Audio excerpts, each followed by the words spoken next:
Throughout all of the hullabaloo with the NFL free agency today, there's a lot of teams that are kind of left wanting more. There's a lot of teams that are happy with where they went, and there's a lot of teams that are just kind of sitting there puzzled probably, but probably not more so than the fans. I can tell you as a Vikings fan, not really seeing any big, huge moves today.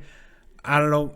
Well, I'm not really that shocked because they don't have a ton of cap space to be able to deal with it. Also, it's kind of on par with the Vikings. Once in a while they make a big signing, but it's really not them. But one team that I was a little shocked, didn't really do anything, but I'm not that worried about it, is the Las Vegas Raiders. Now, I do think that they are in a position where, yes, they've got a couple of needs, and I think one of those needs just got exasperated a little bit more with in wide receiver with the signing or by the Jaguars of Zay Jones for 3 years, $30 million. I'm not trying to be rude here, but I did not see that coming at all. Not even a little bit. Nope. Left field, didn't see it coming. So as we head forward into free agency here, there's obviously a lot of things going on behind the scenes. And I think we need to be very clear in how we say this.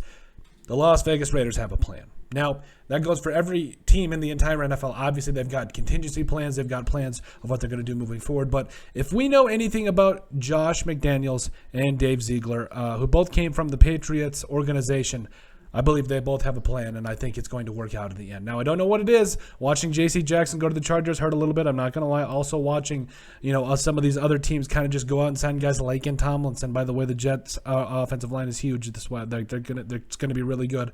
A lot of it was kind of shocking. I'm not going to lie to you, but the first day of NFL free agency always leaves you a little bit puzzled. I can attest. I'm a Vikings fan. Every single year, I'm just like, sit there. I just sit there and I'm like, do something. Sign somebody. Just trade for. I don't care. Just do something. It's frustrating, but I do think it is, really important to note that a lot of these first day signings, some of them are kind of shocking. That's just how it goes.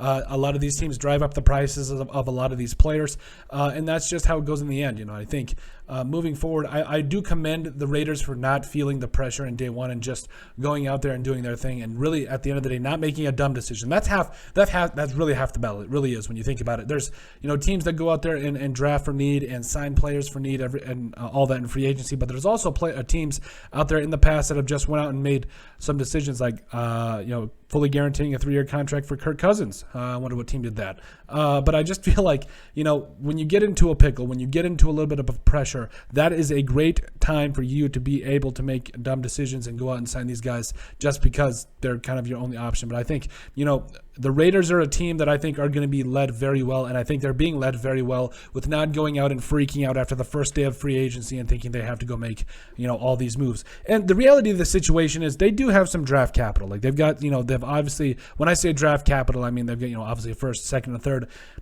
Realistically, if let's say the Raiders hit on all of their first 3 picks, like the first, second, and third round picks, I could see them honestly they're a better team if they do that, honestly, whether it's offensive line, wide receiver, and corner.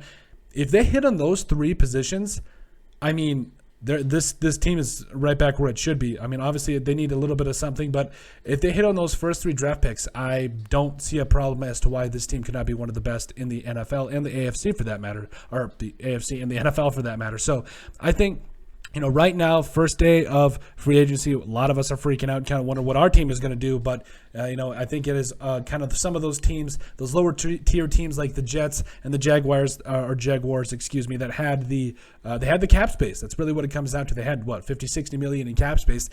That's a luxury. That's when you can offer those guys, an absurd amount of money like J.C. Jackson, over $80 million over the next 5 years. So I commend the Raiders for sticking where they are and not making a dumb decision and not overpaying for a player just because they feel the pressure.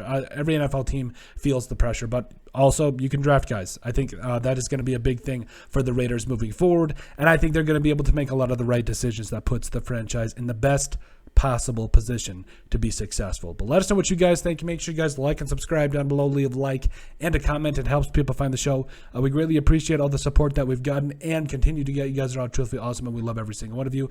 In the description down below, you'll find all of our social media platforms, so make sure you guys leave us a like and a comment there as well. No, give us a follow there. Leave us a like and a comment, but also give us a listen and sub on iTunes, which we would greatly appreciate as well. But at the end of the day, let us know what you guys think about the Las Vegas Raiders having a plan.